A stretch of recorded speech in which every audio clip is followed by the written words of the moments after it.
Hey, I'm Joost from BiteMyBun.com and today I'm looking at Kani versus Kanikama versus Surimi versus snow crab. What are the differences? They're all very similar, but it's in these nuances that lies the explanation. Now, Kani means crab in Japanese and it can refer to live crab or crab meat you eat.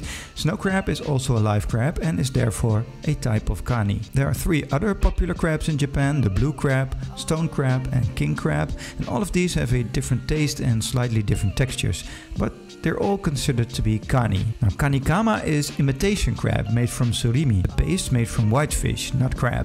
It's usually made from pollock or other types of whitefish. It has the word Kani in it because it's made to resemble crab meat in both taste and texture. Now, a lot of seasonings are added to give it that taste, and almost always a little bit of Kani or crab is added as well, though it usually doesn't contain more than 2% crab. Crab is expensive, you see, and that's why the Kanikama was invented, because it's cheap. Now, the kama part comes from the word kamaboko, which means fish cake.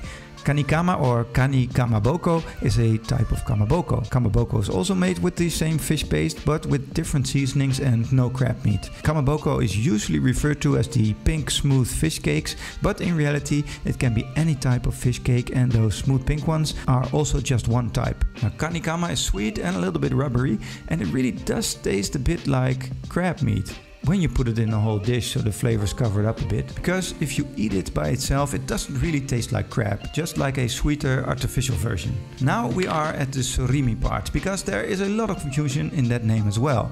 Oftentimes imitation crab sticks are called surimi, but surimi is the fish paste it's made out of. Remember the fish paste for kanikama and kamaboko? Those surimi sticks or crab sticks are actually called kanikama. Surimi is actually almost tasteless and can therefore take on any flavor you want. Some kamaboko use it with starch and shellfish and crab meat to make it taste like artificial crab, like the kanikama. Other variants use it with fish sauce and mirin to make it taste like fish or other Asian fish cakes. So surimi is not a surimi stick, but a tasteless paste ready for further processing. Wow, I felt like we went through that pretty fast, but that's all the differences between Kani, Kanikama, surimi and actual crab meat. And check out this video if you want to know how takoyaki octopus balls became so immensely popular.